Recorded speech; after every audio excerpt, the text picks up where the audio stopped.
ফ্যাসিবাদকে বাংলাদেশ থেকে তুড়ি মেরে তাড়িয়ে দিয়েছে। আসল ফ্যাসিবাদকে এই জনগণ পাত্তা দেয় নাই, দামি ফ্যাসিবাদ আবার কিসে?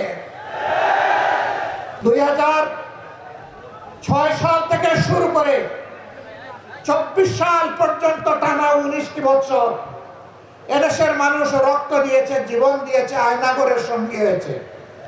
লক্ষ লক্ষ মামলা মাথায় নিয়ে জেলে গিয়েছে, সন্তান হারিয়েছে, স্বামী হারিয়েছে, এমনকি স্ত্রী হারিয়েছে। কিন্তু মানুষ ফ্যাসিবাদের কাছে মাথা নত করে নাই। সেই ফ্যাসিবাদকে বাংলাদেশ থেকে তুড়ি মেরে তাড়িয়ে দিয়েছে। সব মশার বিরুদ্ধে সুরক্ষা দিতে এলো বসুন্ধরা এক্সট্রিম অ্যারোসল। মশার বিরুদ্ধে এক্সট্রিম সুরক্ষা।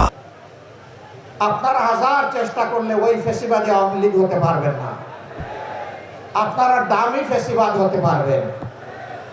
আসল ফ্যাসিবাদকে এই জনগণ পাত্তা দেয় নাই, দামি ফ্যাসিবাদ আবার কিসে?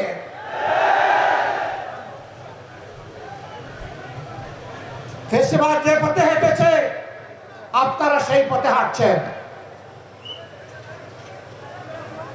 ফ্যাসিবাদের খাসলতের একটারও পরিবর্তন আনেন নাই। 133টা অর্ডিন্যান্স জারি করা হয়েছিল।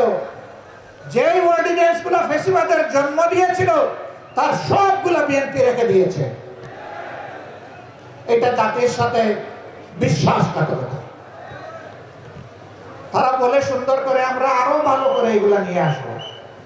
তো এ পর্যন্ত 6 মাস চলে যাচ্ছে, কই ভালো করে তো একটা আনতে পারলেন না।